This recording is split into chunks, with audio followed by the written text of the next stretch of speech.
नमस्कार दोस्तों। स्वागत है आप सभी का यूट्यूब चैनल ज्ञानी काश्तकार में। दोस्तों एक बार फिर लेकर आए हैं आपकी ज़मीन से जुड़े हुए बहुत ही महत्वपूर्ण टॉपिक खतौनी के विषय में। दोस्तों खतौनी तो आप नाम सुने होंगे, किंतु खतौनी को जब आप देखते हैं तो उसको समझ नहीं पाते हैं। उसमें कई चीज़ें ऐसी लिखी होती हैं जो आपको समझ नहीं आती हैं। तो इसी सब समस्याओं को देखते हुए यह जो है वीडियो बनाया जा रहा है, ताकि आपको आपकी खतौनी के संबंध में जो भी कन्फ्यूजन है उसको जो है दूर कर दिया जाए। देखिए खतौनी में देखिए फसली वर्ष लिखा हुआ है इसमें।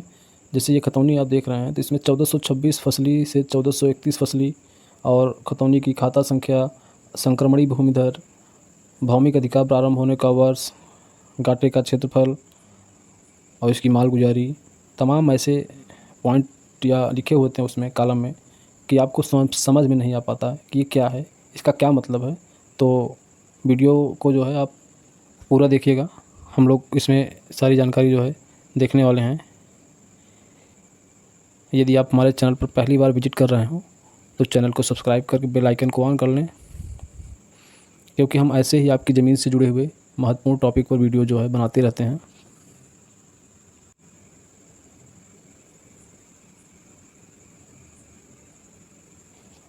दोस्तों खतौनी जो है, खतौनी को हम अधिकार अभिलेख भी कहते हैं।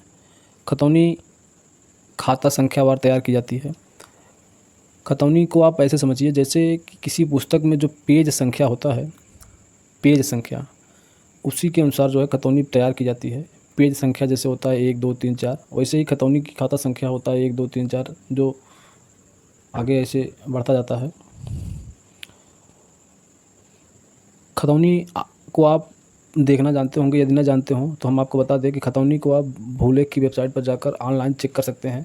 आपका गाटा संख्या यदि पता हो तो गाटा संख्या से, नहीं तो आप नाम से उसको पता कर सकते हैं, या खाता संख्या से भी आप उसको पता कर सकते हैं। खतौनी दो प्रकार की जो आप देखते हैं, खतौनी दो प्रकार की होती है, प्रमाणित खतौनी और अप्रमाणित खतौनी। जैसे अभी आप मोबाइल पर चेक करेंगे तो वो अप्रमाणित खतौनी है, किंतु उसकी प्रमाणित प्रति प्राप्त करने के लिए आपको खतौनी को देखने के लिए आपको तहसील के खतौनी के पटल से आपको जो खतौनी प्राप्त होती है, जिसमें आप शुल्क देते हैं तब आपको खतौनी मिलता है, वो प्रमाणित खतौनी होती है। और सही मायने में खतौनी का आपको कहीं लगाना हो तो आप प्रमाणित खतौनी ही लगाएं। दोस्तों खतौनी जो है उत्तर प्रदेश अधिकार अभिलेख नियमावली 2005 के अनुसार जो है तैयार किया जाता है। खतौनी 6 वर्ष के अंतराल पर षटवार्षिक तैयार किया जाता है। खतौनी वर्णमाला के क्रम के अनुसार तैयार किया जाता है। खतौनी में जो है 14 कॉलम होते हैं, और यही सबसे महत्वपूर्ण चीज़ होता है कि खतौनी के 14 जो कॉलम हैं इसमें क्या लिखा हुआ है। इसी को अगर आप देखना समझना जान जाएंगे तो खतौनी बहुत ही आसान है। उसको आप अच्छी तरीके से जान जाएंगे तो आप अपने खेतों के जो है खतौनी को देखते ही उसका रकबा, उसकी फसली वर्ष, उसके आदेश सभी को जो है पढ़ना समझना जान जाएंगे। अच्छा, एक और महत्वपूर्ण चीज़ है, जैसे खतौनी अभिलेख है उसी प्रकार से खसरा भी अभिलेख है। राजस्व का जो है खसरा और खतौनी सामान्यतः बोलचाल की भाषा में आप सुनते होंगे खसरा खतौनी। तो खसरा क्या होता है, खतौनी क्या होता है, इसमें एक चीज़ सामान्य अंतर होता है कि खतौनी जो है खाता संख्या के अनुसार तैयार की जाती है। जैसे हमने बताया अभी कि पेज संख्या पुस्तक के पेज संख्या के हिसाब से तैयार की जाती है, और उस पेज पर क्या क्या लिखा होगा, उसमें क्या कितने पैराग्राफ होंगे, उसी प्रकार से खतौनी की खाता संख्या है तो खाता संख्या में कई गाटे हो सकते हैं। और जबकि खसरा जो होता है, खसरा में प्रत्येक गाटे का जो है विवरण होता है। और ऐसे आप समझिए कि यदि आप गांव का नक्शा देखे हों तो गांव का जो नक्शा होता है उस नक्शे में जो नंबर डाले जाते हैं 1 2 3 4 5 6 7, तो वो जो खसरा बनता है वो उसी गाटे संख्या के हिसाब से तैयार किया जाता है। और आसान भाषा में समझना हो कि खतौनी क्या है, तो ऐसे ही जो नंबर होते हैं गाटा संख्या, खसरा संख्या, यदि किसी एक व्यक्ति के उस ग्राम में जितने भी गाटे हैं उन सब गाटों को एक जगह अगर लिखकर उसकी सूची तैयार की जाए तो वही खतौनी होगी उस व्यक्ति की। चलिए एक एक करके हम आगे इसको देखते हैं। जैसे देखिए भूमि की श्रेणी, इसमें जो खतौनी आप देख रहे हैं इसमें लिखा है भूमि की श्रेणी 1 का और भूमि जो संक्रमणी भूमिधरों के अधिकार में हो। अब आप ये देखिए कि खतौनी में जो ये खातेदार हैं, जो नाम लिखा हुआ है, खातेदार का नाम, पिता का नाम, निवास स्थान, तो वो जो काश्तकार हैं, भूमिधर जो है 2 प्रकार के होते हैं। सामान्यतः भूमिधर जो है संक्रमणी भूमिधर और असंक्रमणी भूमिधर, इन दोनों में अंतर होता है। जैसे जो अधिकार संक्रमणी भूमिधर को होते हैं, वो अधिकार असंक्रमणी भूमिधर को सामान्यतः नहीं होते हैं। जैसे संक्रमणी भूमिधर को घोषणा, यानी कि यदि वह व्यक्ति संक्रमणी भूमिधर का जो व्यक्ति है वह अपनी ज़मीन को गैर कृषि उपयोग में लेना चाहता है, तो वह जो है धारा 80 के अनुसार जो है उसको गैर कृषि अकृषक घोषित करा सकता है।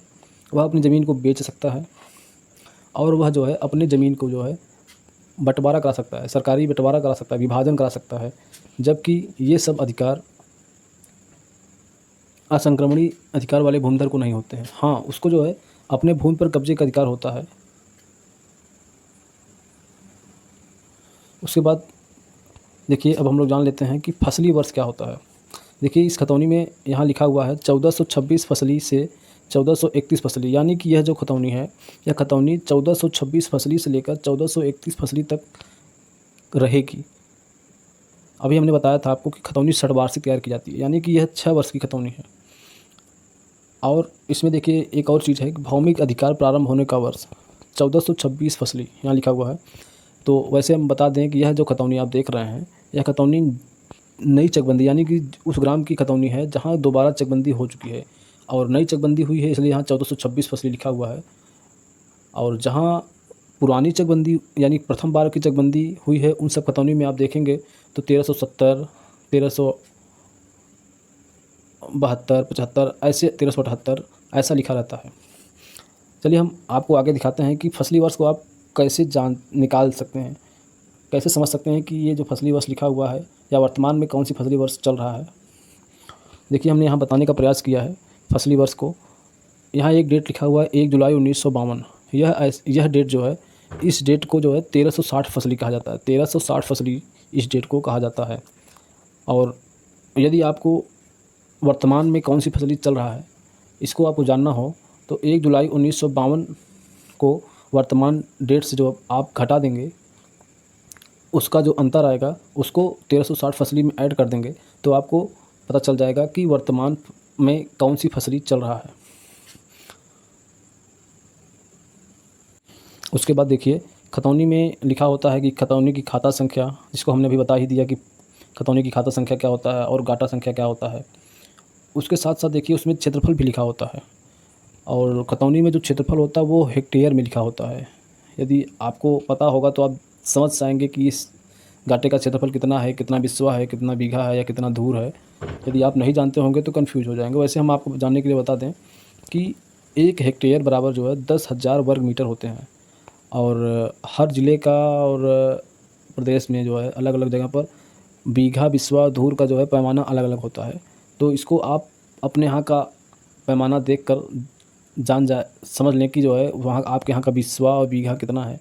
तो अब आप इस रकबे को जो है देखेंगे तो उसको आप देखते ही समझ जाएंगे कि यह आपका जो गाटा है इसका क्षेत्रफल कितना है।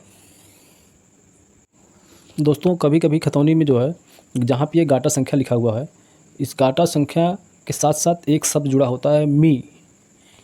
तो ये हम आपको बता दें मी क्या होता है, जिसे हम मिन जुमला नंबर कहते हैं। मिन जुमला नंबर का मतलब होता है कि सैद्धांतिक रूप से विभाजित किंतु भौतिक रूप से अविभाजित। जैसे ये कोई गाटा है, 10 नंबर का गाटा है, उसका जो है क्षेत्रफल है 0.1290 और यह जो है सैद्धांतिक रूप से विभाजित हो चुका है, यानी कि 10 मी का जो है 2 नंबर बन चुके हैं जिसका क्षेत्रफल अलग अलग है। और इसका भौतिक रूप से यानी नक्शे पर जो है इसका या मौके पर जो है कोई विभाजन नहीं है, किंतु जो है कागजात सरकारी में अभिलेख में जो है इसका बंटवारा हो चुका है। यही मतलब होता है मिन जुमला का। उसके बाद खतौनी पर जो है मालगुजारी का विवरण लिखा होता है। खतौनी में जो ये मालगुजारी लिखा होता है, मालगुजारी जो है भूमिधरों द्वारा कृषि भूमि को कब्जे में रखने, उपभोग करने के कारण जो नगद धनराशि राज्य सरकार को दी जाती है उसे ही हम मालगुजारी कहते हैं। जैसे इस खतौनी में देखिए मालगुजारी लिखा हुआ है, कुल भू राजस्व 8.82 रुपये, यानी कि इस जो खतौनी है इसका जो है मालगुजारी कितना है 8.82 रुपया। उसके बाद जो है खतौनी, अब जो खतौनी नई बन रही है उसमें अंश निर्धारण का भी एक कॉलम होता है।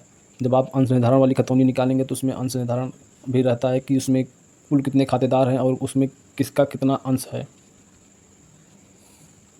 उसके बाद जो है कॉलम नंबर 8 से 13 जो है उसमें विवरण का कॉलम है। उसमें किसी आदेश, जैसे खतौनी 6 वर्ष की है तो इस 6 वर्ष के भीतर उस गाटे पर या उस खतौनी की खाता संख्या पर जो भी आदेश होंगे वह आदेश जो है कॉलम नंबर 8 से 13 पर उसका विवरण रहेगा।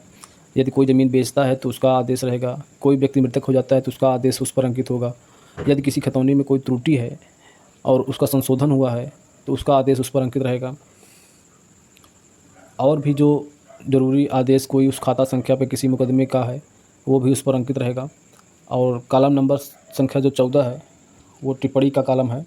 टिप्पणी के कॉलम में सामान्यतः जो है यदि कोई व्यक्ति अपने उस खाता संख्या या खतौनी पर जो है ऋण लेता है, कर्ज लेता है या उस कर्ज की जो है भरपाई कर देता है तो उसके संबंध में जो है खतौनी पर जो है टिप्पणी अंकित होता है। दोस्तों, हमने जो है खतौनी पर जो मुख्य चीज़ें थी लगभग हमने सारी बता दिया है आपको। अब आप अपनी खतौनी को जब देखेंगे तो देखकर सारी बातें आपको देखते ही समझ में आ जाएंगी कि खतौनी का यह खतौनी कौन सी फसली वर्ष की है, यह कब तक रहेगी और हम इस खाते में जो है इस खतौनी में हमारा अधिकार, भौमिक अधिकार कब से है, या हमारे इस घाटे का जो है क्षेत्रफल कितना है। और उस पर यदि कोई आदेश अंकित होगा तो आप आदेश को देखकर समझ जाएंगे क्या क्या आदेश है। तमाम चीज़ें हमने जो है बताई है आपको। अब आपको खतौनी के संबंध में कोई समस्या नहीं होगा। यदि आपको वीडियो अच्छा लगा हो तो वीडियो को लाइक कर लें और हमारे चैनल को सब्सक्राइब करके बेल आइकन को ऑन कर लें, जिससे कि हमारी आने वाली और वीडियोज़ की नोटिफिकेशन आपको मिलता रहे। धन्यवाद।